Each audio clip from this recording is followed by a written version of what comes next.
தமிழ்நாடே கேள்விப்பட்டிராத அதிரடி விலை குறைப்பு சூப்பர் சரவணா ஸ்டோர்ஸ். தமிழக அரசியலின் பல்வேறு திருப்பங்களை உங்களுடன் பகிர்ந்து வரும் நம்ம நியூஸ் ஃபோக்கஸ் தமிழ் சேனலை மறக்காம சப்ஸ்கிரைப் பண்ணி இணைந்திருங்கள்.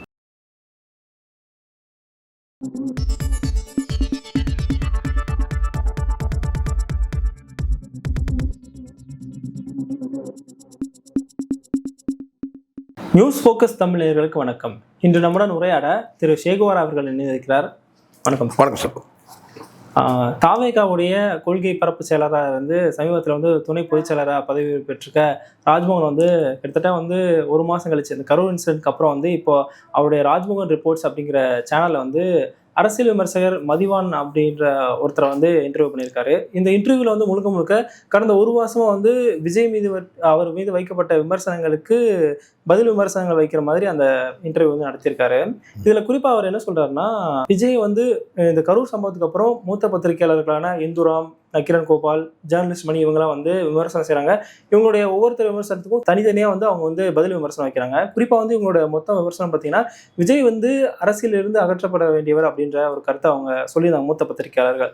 விஜய் ஏன் அரசியலிருந்து நீக்கப்படணும், விஜய்க்கும் எல்லா உரிமையும் இருக்கு, இவரை அரசியலை விட்டு போக சொல்றதுக்கு இவங்க யாரு அப்படின்ற மாதிரி இவங்க பதில் விமர்சனம் வைக்கிறாங்க. இதை எப்படி பார்க்குறீங்க? மற்றவர்கள் கருத்து என்னன்னு சொல்ல முடியாது, என் கருத்தை நான் சொல்லிடுறேன்.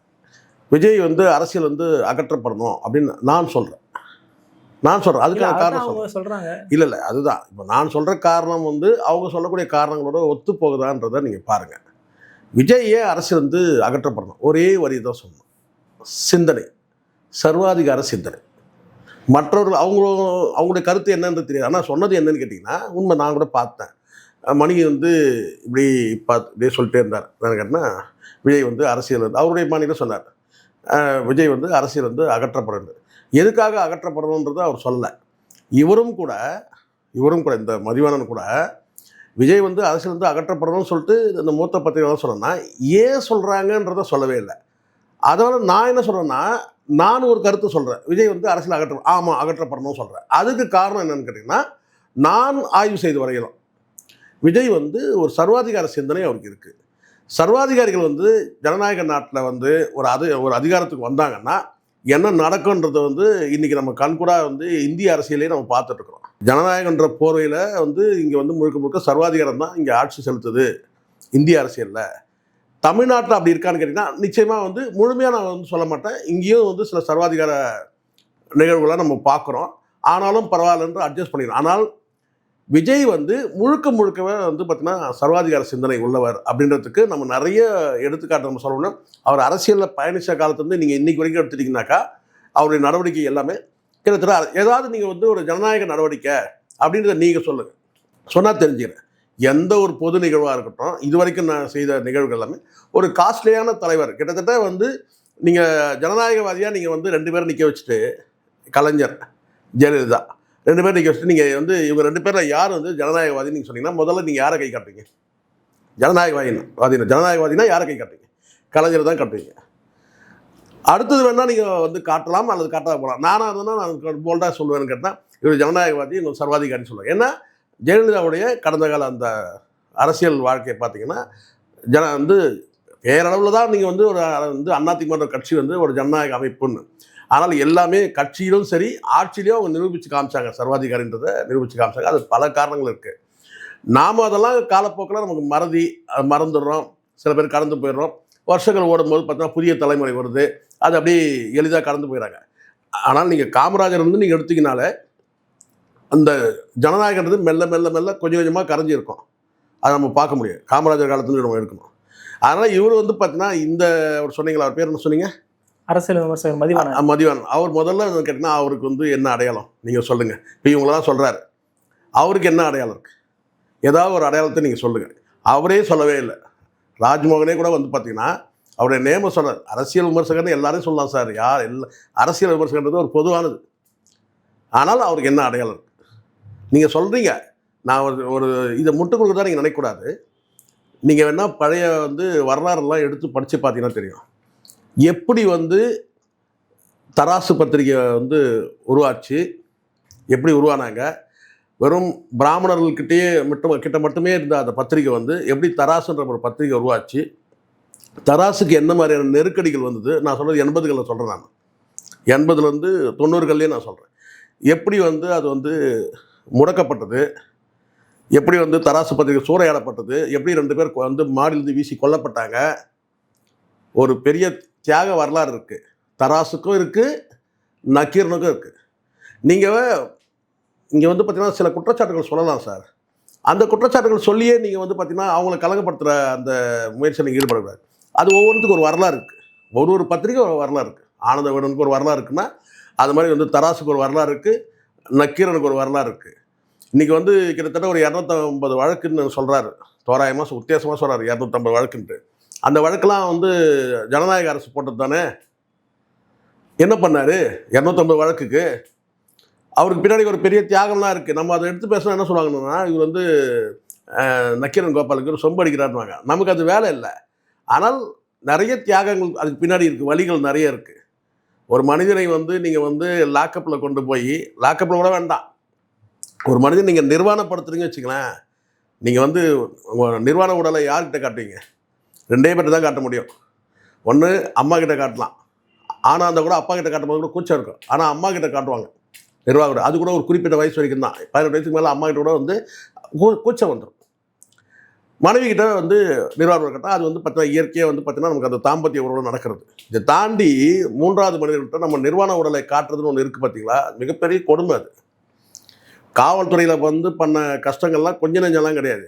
இதெல்லாம் போகிற போக்கில் இன்றைக்கி வந்து திடீர்னு பிஎஸ்என்எல் வந்து அவர் வந்து சொல்கிறாங்க, அவர் பிஎஸ்என்எல் ஒர்க் பண்ணிட்டு சொல்கிறாங்க, ரிட்டையர் ஆகிட்டு வசதியாக வந்துட்டீங்க. நீங்கள் ரிட்டையர் ஆகிட்டு வசதியாக வந்துட்டு இப்போ திடீர்னு வந்து டிவிக்கோட ஸ்போக்ஸ் பர்சன் கூட, அது கூட அதிகாரப்பூர்வமாக கிடையாது, அவராக ஆதரித்து பேசுகிறார், அவ்வளோதான். விஜய் ஏதாவது ஒரு முறை வந்து அவர் சந்திச்சிருப்பாரா சொல்லுங்கள்? ராஜ்மோகனே விரல் விட்டு எண்ணக்கூடிய அளவு தான் சந்திச்சிருப்பார். யாரை? விஜயை. இவரை வந்து விஜயை சந்திச்சு கூட இருக்க மாட்டார். ஆனால் ஆதரவாக நான் பேசிட்டோம், வேணாம்னு சொல்ல. ஆனால் இன்னொருத்தர் சொல்கிறாங்கன்னா சார், அதில் அவங்களுக்கு என்ன, இப்போ என்னுடைய அனுபவத்தில் நான் சொல்கிறேன், நான் ஒரு ஆய்வு செய்கிறேன், ஒரு பத்திரிகையாளர் தான் ஆய்வு செய்கிறேன். விஜய் வந்து எந்த மாதிரியான ஒரு நபர், நான் மட்டுமே இல்லை சார், இருக்கிற எத்தனை பத்திரிகையாளர் வந்து நான் ஆய்வு செய்யும்போது பார்த்தீங்கன்னா அவர் வந்து எளிதில் வந்து சாதாரண மனிதர்கள் அணுக முடியாத ஒரு தலைவராக இருக்கார், ஒரு காஸ்ட்லி லீடராக இருக்கிறாரு. அது மட்டும் தாண்டி கேட்டால் அவர் நடவடிக்கை எதுவுமே வந்து பார்த்தீங்கன்னா வந்து மக்கள் பேரளவுக்கு தான் இருக்க தவிர மக்கள்கிட்ட வந்து நெருக்கமாக இல்லை. தலைவன் வந்து எப்படி இருக்கணும்னு இருக்கணும் சார். ஒரு தலைவன் வந்து பார்த்தீங்கன்னா வந்து எங்கே வந்து மக்கள் பிரச்சனையோ அங்கே பயணிக்கிறவன் தான் வந்து தலைவனாக இருக்க முடியும். ஆனால் எல்லாரையும் வந்து வீட்டுக்கு வாங்க, பாதிக்கப்பட்ட மக்கள் அத்தனை பேரும் என் வீட்டுக்கு வாங்க, நான் உங்களுக்கு ஆறுதல் தரேன்னு சொன்னால் அப்போ வந்து ஒரு சுப்பீரியாரிட்டி காம்ப்ளெக்ஸ் இருக்குல்ல, அவனால் எப்படி வந்து மக்களுக்கு வந்து நல்லாட்சி தர முடியும்? ஸோ அந்த வகையில் வந்து விஜய் பொறுத்தவரை சர்வாதிகாரி தான். அந்த பார்வையில் ஒருவேளை மணி சொல்லிடலாம். அவர் வந்து எந்த பார்வையில் சொன்னா தெரியல. என் பார்வையில் நான் சொல்கிறேன், நான் பார்த்த வரைக்கும், நான் ஆய்வு செய்த வரைக்கும் விஜய் வந்து அரசியல் வந்து அகற்றப்படுறதா என்ன? இங்கே வந்து நடக்கிறது என்ன அரசியல்? ஜனநாயக அரசியல். தெளிவில்லை அந்த ஆளுக்கு, பேசுறதுக்கு வந்து அவருக்கு தெளிவில்லை. அதான் சார், இப்போ வந்து அரசியலேருந்து அகற்றப்படணுன்ற ஒரு காரணத்தை நீங்கள் அதுக்கான ஒரு காரணத்தை சொல்கிறீங்க. ஆனால் இவங்க என்ன ஒரு பதில் சொல்கிறாங்கன்னா, அரசியலுக்கு வர உரிமை வந்து எல்லாருக்குமே இருக்குது, அந்த நாட்டை சேர்ந்த எல்லாருக்குமே இருக்குது. அப்போ விஜய் மட்டும் வரக்கூடாதுன்னு ஏன் சொல்கிறீங்க? சார் அரசியல் நம்ம இங்கே நடக்கிற அரசியல் எது சார்? நம்ம இங்கே நம்ம இந்தியாவில் நடக்கிற அரசியல் ஜனநாயக அரசியல். நல்லா புரிஞ்சுங்க, ஜனநாயக அரசியல். இப்போ நான் கேட்குறேன், விவசாயம் பண்ணுறோம்ல, விவசாயம் பண்ணுறது வந்து பார்த்தீங்கன்னா வந்து பயிர்கள் நடுறோம், பயிர்கள் வளருது, களை எடுக்கிறோம். ஏன் களை எடுக்கிறோம்? அது வேண்டாது. அதே மாதிரி வந்து இந்திய அரசியலில் வந்து பார்த்தீங்கன்னா ஜனநாயகவாதிகளுக்கு மட்டுமே தான் வந்து இடம் இருக்குது. அங்கே வந்து ஒரு சர்வாதிகாரி வந்தான்னா இல்லை. அவர் என்ன சொல்றாருன்னா, இப்போ ஒரு அரசாங்கம் அந்த மாதிரி செய்யுதுன்னா அதை வேணான்னு முடிவெடுக்க வேண்டிய அதிகாரம் வந்து மக்கள் கிட்ட இருக்கு. ஆனா அரசியலுக்கே வரக்கூடாதுன்னு சொல்ற கருத்து அவர் சார் இங்க ஒவ்வொரு மனுஷனுக்குமே இருக்குமே. அவர் யாரு?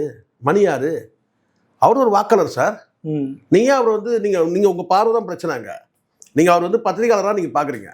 அவருக்கு சொல்றதுக்கு ஒப்பீனியன் இருக்கு. அவர் இப்போ அவருடைய கருத்து, இப்போ என் கருத்து நான் சொல்றேன்ல, அவருடைய கருத்தை சொல்றதுக்கு ஒப்பீனியன் இருக்கு. நீங்க வேணும்னு சொல்றீங்க, விஜய் வேணும்னு சொல்றதுக்கு உங்களுக்கு உரிமை இருக்குல்ல, வேணான்னு சொல்றதுக்கு எனக்கு உரிமை இருக்கு. இல்ல அவங்க ஏதோ ஒப்பிடுறாங்கன்னா, ஒரு அரசாங்கம் வேணுமா வேணாமான்னு முடிவு செய்யறதுக்கு நம்ம உரிமை இருக்கு. ஆனா ஒருத்தர் வரவே கூடாது நம்ம சார். இங்க பாருங்க சார், இப்போ நான் வாக்களிக்கிற உரிமை இருக்கு. ஒருத்தர் வேணும்னு சொல்றதுக்கோ வேணாம் சொல்றேன், ஏன் பிரச்சாரம் கூட பண்ணுவேன், இவருக்கு வாக்களிக்காதீங்கன்னு பிரச்சாரம் பண்ண வச்சுங்களேன், அது தப்பு நீங்க சொல்லுவீங்களா? இப்போ நான் கேட்குறேன், விஜய் வந்து போட்டிடுறாரு, நான் வந்து பார்த்தீங்கன்னா இவருக்கு வாக்களிக்காதீங்க, அது பொருள் அதுதான். வாக்களிக்காதுன்னு சொல்றது ஒன்று தான், அரசியல் வந்து அகற்றப்படணும்னு சொல்றது ஒன்று தான். எல்லாம் இங்கே ஒரே வார்த்தை தான். நீங்கள் அதை வந்து ஒரு உள்நோக்கத்தோடு நீங்கள் பார்க்குறீங்க அந்த வார்த்தையை. நான் சொல்கிறேங்கன்னா விஜய் வந்து அரசியலுக்கு ஒவ்வாதவர், அவரால் வந்து சர்வாதிகாரியாக அவர் ஜனநாயகவாதியாக நடந்துக்க முடியாது. நம்ம நாடு வந்து பார்த்தீங்கன்னா இந்திய அரசியல் கேட்டால் முழுக்க முழுக்க கட்டமைக்கப்பட்டது ஜனநாயக அமைப்பு. இங்கே ஒரு சர்வாதிகாரி வந்தார்னா இங்கே மக்களுக்கு வந்து அதனால் வந்து துன்பம் தான். அப்போ அவர் வந்து அரசியல் வந்து அகற்றப்படணும்னு சொல்கிறாரு. அகற்றப்படணும் அவர் தான் இன்னும் கொலை பண்ண நான் சொல்கிறாரு கிடையாது. இந்த அரசியலுக்கு வேணான்றார் அவர் தொழிலில் இருக்கட்டும் மற்ற விஷயம். ஆனால் மக்கள் சேவையில் அவர் வந்து பார்த்தீங்கன்னா அவர் வந்து பயணிக்க முடியாது, இயங்க முடியாது, ஒவ்வாதவர், ஏற்றுக்கொள்ளக்கூடியவர் அல்ல அப்படின்னு சொல்றாரு. தப்பே கிடையாது. நீங்க சொல்றதெல்லாம் சரிதான் சார். விஜய் வந்து அரசியல்ல சில குறைகள் இருக்கு, அதை விமர்சனம் செய்யுங்கன்னு அவங்களும் சொல்றாங்க.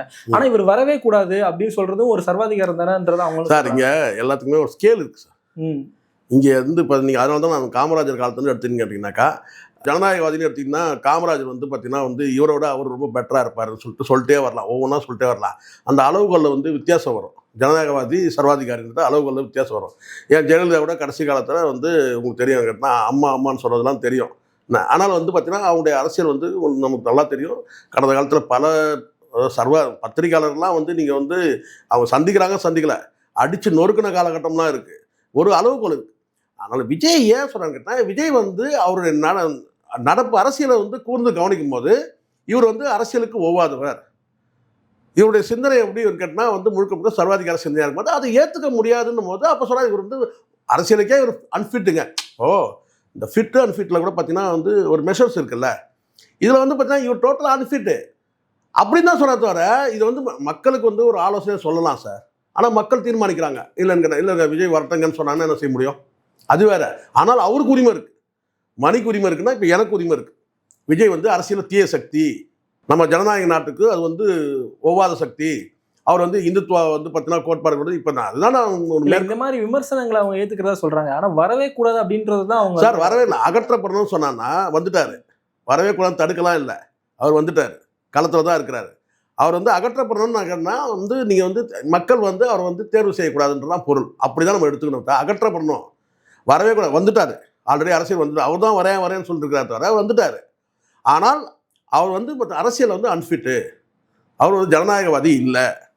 அவர் என்னன்னா அவங்க விளக்கமாக சொல்லியிருக்கலாம். இப்போ நான் சொல்கிறேன்ல, ஏன் வந்து அரசியல் விஜய் வந்து ஜனநாயகவாதி கிடையாது, அவர் வந்து சர்வாதிகாரி அப்படின்னு நான் சொல்கிறேன்ல, அந்த மாதிரி அவங்க சொல்லாமல் அவர் வந்து அகற்றப்பட வேண்டியவர்னு சொல்கிறார். காரணம் என்னன்னா, கடந்த காலத்தில் நீங்கள் பாருங்கள் சார், இப்போது இது நீங்கள் கேட்டதுனால நான் சொல்கிறேன், இதுவரை இந்தியாவில் இல்லை உலகத்திலேயே இப்படி ஒரு துர்மரணம் நடந்ததே கிடையாது. இதுதான் வந்து முதல் முறைன்னு சொல்கிறாங்க இந்தியாவிலேயே. உலகத்தில் கூட இந்த மாதிரி கிடையாது.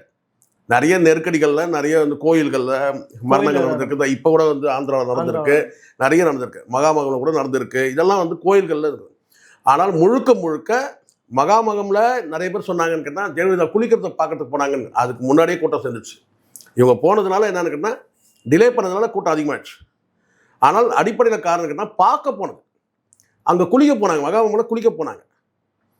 இங்கே ஒரு போராட்டங்களை தடியடி நடத்தியிருக்காங்க, அப்போ கூட நடந்திருக்கு. 2000 ரூபாய்க்காக தொண்டையில் காலை வச்சுட்டு போயிட்டு கூட வாங்கினாங்க வெள்ள நிவாரணம், அது நடந்திருக்கு.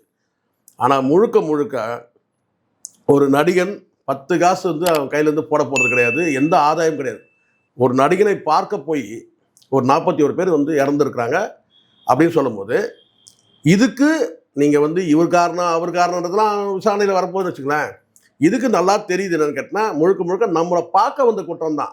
அதில் நீங்கள் வந்து தள்ளி விட்டீங்க உங்களால் தான் அப்படிலாம் சொல்ல, நம்மளை பார்க்க வந்த கூட்டம் 41 பேர் இறந்துட்டாங்கன்னா அதை எப்படி அணுகணுமோ அப்படி அணுகியிருந்தாருன்னா இப்போ நம்ம சொல்லலாம், ரைட். அதையும் கூட வந்து பார்த்தோன்னா அந்த மக்களை நீங்கள் இங்கே வர வச்சு பார்த்தது இதெல்லாம் பார்க்கும்போது அவர் சொல்லக்கூடிய வார்த்தை கரெக்ட் தான். ஏன்னா கட்டுப்பாடற்ற ஒரு கூட்டம், முதல்ல அது புரிஞ்சிக்கணும். அந்த கூட்டம் வந்து நாளைக்கு நாட்டை ஆள்னா எப்படி இருக்கும், இதெல்லாம் வந்து ஒரு பத்திரிகையாளர் வந்து அவங்களோட பார்வையை சொல்லலாம் சார், தப்பே இல்லை. அந்த வகையில் நானும் கூட நான் சொல்கிறேன், இது வந்து ஒரு கட்டுப்பாடற்ற கூட்டம். இப்போ நம்ம இந்த இடத்த தவிர்க்க முடியாமல் பேசுகிறோம். இதே சக நடிகன் தான் அஜித், அந்த பார்வை எப்படி இருக்குது? இப்போ அஜித் பேசக்கூடிய அந்த பேச்செல்லாம் யார் பேசியிருக்கணும் நீங்கள் சொல்லுங்கள், யார் பேசியிருக்கணும்? விஜய் பேசியிருக்கணும். அஜித் இப்போ என்னெல்லாம் சொன்னாரோ அந்த வார்த்தையெல்லாம் சொல்லி ஒரு பெரிய ஒரு பத்திரிகை சந்திப்பை நடத்தி அங்கே நீங்கள் ஒரு வருத்தத்தை வேதனையை தெரிவிச்சிட்டிங்கன்னா நீங்கள் வந்து உங்களை எடுத்துக்க முடியும். ஆனால் இன்றைக்கி வரைக்கும் நீங்கள் வந்து பார்த்தீங்கன்னா வந்து ஒரு வீரவசனம் தான் பேசியிருக்கீங்க. அந்த மக்களை இங்கே வர வச்சு நீங்கள் பார்க்குறீங்க. இது எப்படியான நடவடிக்கை? இங்கே மக்களோட மக்களாக இருக்கிறவங்க தான் சார். இங்கே சுப்பீரியாரிட்டி காம்ப்ளெக்ஸில் வந்து ஒரு உயர்வு மனப்பான்மையில் ஒரு மனுஷன் இருந்தான்னா கடைசி வரைக்கும் அவனால் வந்து நல்லாட்சிலாம் தர முடியாது. நம்ம கடந்த காலத்தில் நம்ம பேசணும்னா நம்ம நிறைய சொல்லலாம். ஏற்கனவே 6 பேர் இருந்தாங்க, 3 பேர் இருந்தாங்க, மறுபடியும் பழைய கதையை அதையே பேசிட்டு இருந்தோம். ஆனால் பிரச்சனை அது கிடையாது. என்னன்னு கேட்டால், நடந்த கரூர் சம்பவத்துக்கு பிறகு நான் சொல்கிறேன். இப்போ மணி சொன்னது வந்து கரூர் சம்பவத்துக்கு முன்னாடி சொல்லலை, கரூர் சம்பவத்துக்கு பிறகு தான் சொல்கிறார்.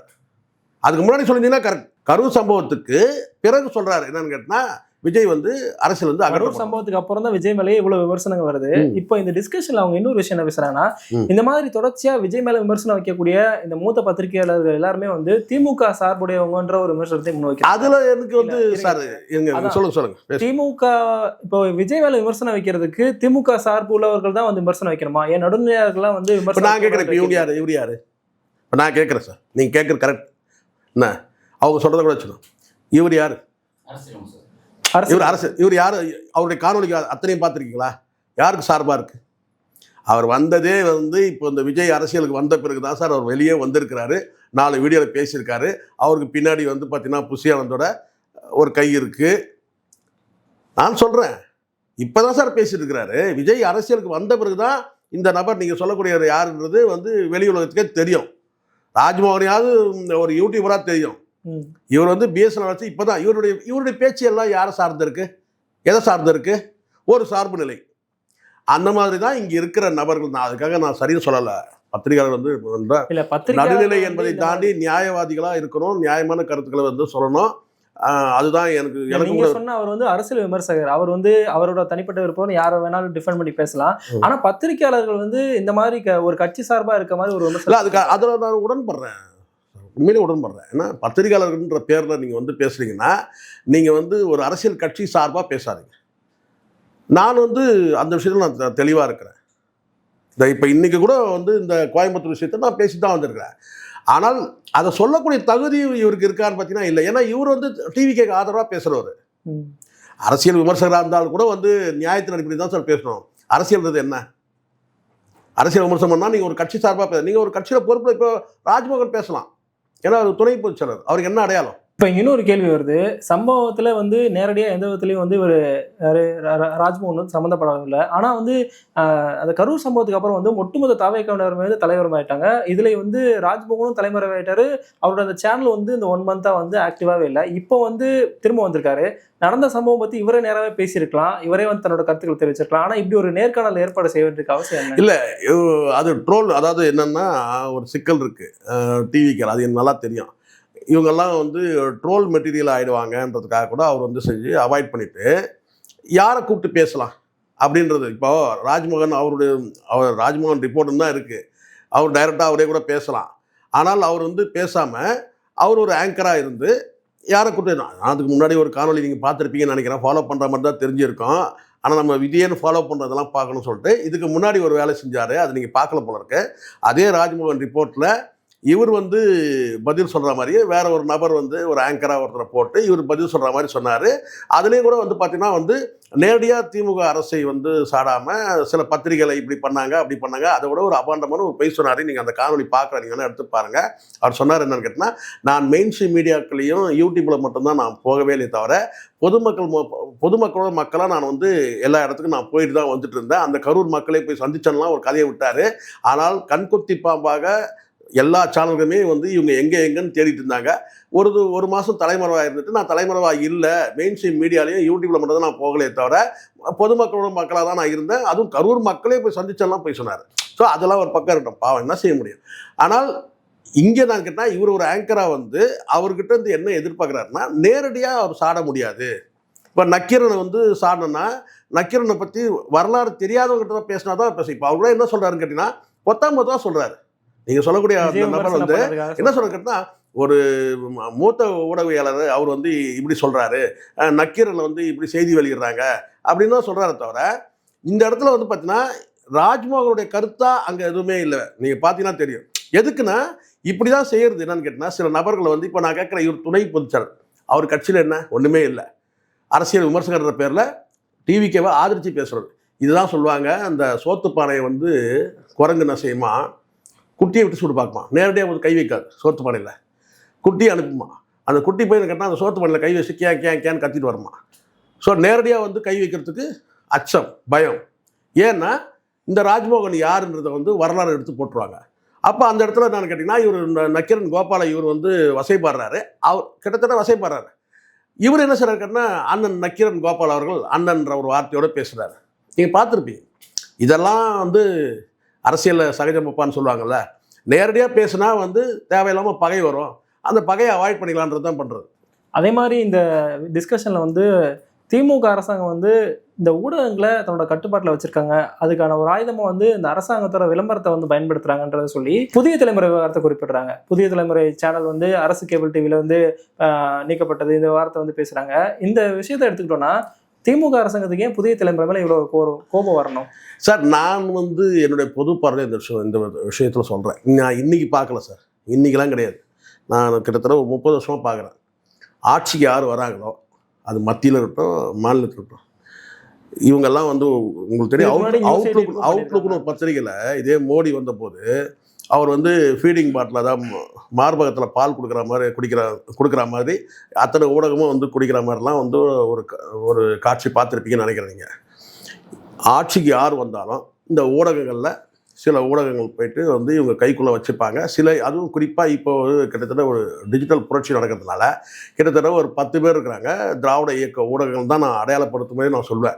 இவங்கெல்லாம் அவங்களெல்லாம் பகிரங்கமாக வெளிப்படையாக ஆதரவு தெரிவிக்கிறாங்க. எதிர்கட்சிக்கும் இருக்குது, பத்திரிகைகள் இருக்குது. எதிர்கட்சியும் ஒரு டைமில் மாலையில் வந்து இப்போ பிரிண்ட் மீடியா காலத்தில் நான் சொல்கிறேன் சார், 3 பத்திரிகை வரும். ஈவினிங் மார்னிங் கொடுங்க, மார்னிங் கூட சொல்ல முடியும் நம்மளால். 3 பத்திரிகை வரும் மாலை தான். அந்த அளவுக்கு மாலை பேப்பர் படிக்கிறது தான். ஏன்னா அன்னைக்கு செய்தியை வந்து 1 மணிக்குள்ளே வர செய்தியை வந்து ஈவினிங்காக வெளியிடுவாங்க. 3 பத்திரிகை வரும். 3 பத்திரிகை வாங்குறது தான் என்னுடைய ஆஃபீஸில் ஒர்க்கு. சரிங்களா? நேராக போவேன். அந்த 3 பத்திரிகை என்ன, ஒன்று மக்கள் குரல், இன்னொன்று மாலை மலர், இன்னொன்று வந்து மாலை முரசு. மாலை முரசு திமுக ஆதரவாக செய்தி வெளியிடும், மக்கள் குரல் அதிமுக ஆதரவாக செயல்படும். மாலை மலருக்கு பாருங்கள், அது தினத்தந்தியோட இன்னொரு வருஷம் தான் அது ஈவினிங் வர்றது. அது இப்படி இல்லாமல் அப்படியே இல்லாமல் ஜிக்ஜாக்காக இருக்கும். ஸோ இப்படி தான் வந்து ஒரு ஆட்சி மாற்றம் ஏற்பட்ட போதும் இதே நிலைமை தான். திமுக ஆட்சி, அதிமுக நான் சொல்கிறது எம்ஜிஆர் ஆட்சியில் சொல்கிறது, கலைஞர் ஆட்சியில் மாறி ஒரு கட்டினா இந்த பத்திரிகை எல்லாருமே வந்து பார்த்தீங்கன்னா ஏன்னா இல்லைன்னா பத்திரிகை நடத்த முடியாது. அரசோட விளம்பரங்கள் வந்து வராமல் போயிடும். பிரிண்ட் மீடியாவில் நான் சொல்கிறது பிரிண்ட் மீடியாவில் சொல்லிட்டு வரேன். அரசோட விளம்பரத்தை நிறுத்திட்டாங்கன்னா பத்திரிகை நடத்துறது ரொம்ப கஷ்டம். அப்போ சில நேரங்களில் எனக்கு கேட்டால் அரசோட வந்து நடவடிக்கைகள், அதாவது அரசுக்கு அவப்பேர் ஏற்படக்கூடிய நடவடிக்கைன்னா அதை கொஞ்சம் கண்டும் காணாமல் போயிடுவாங்க. அப்படின்னாலும் வந்து பார்த்தீங்கன்னா முதல் பக்கத்தை வெளியிடாமல் உள்ளே வெளியிடுவாங்க, நாசுக்கா, இல்லை கடைசியாக வெளியிடுவாங்க, மக்கள் பார்வைக்கு வராமல். இந்த மாதிரியான நிறைய வந்து சால்ஜாப் வேலைகள்லாம் பிரிண்ட் மீடியாவில் இருக்குது. இதே வந்து எதிர்கட்சியாக இருந்தாங்கன்னு எதிர்கட்சி பத்திரிகையாக இருந்தால் கேட்டால் முதல் பக்கத்தில் வெளியிடுவோம். இது காலகாலமாக நடக்கிறது தான் சார். தமிழக அரசியல் என்னென்ன மாற்றங்கள் நிகழ்வுன்றதை பொறுத்திருந்து பார்க்கலாம். நன்றி சார்.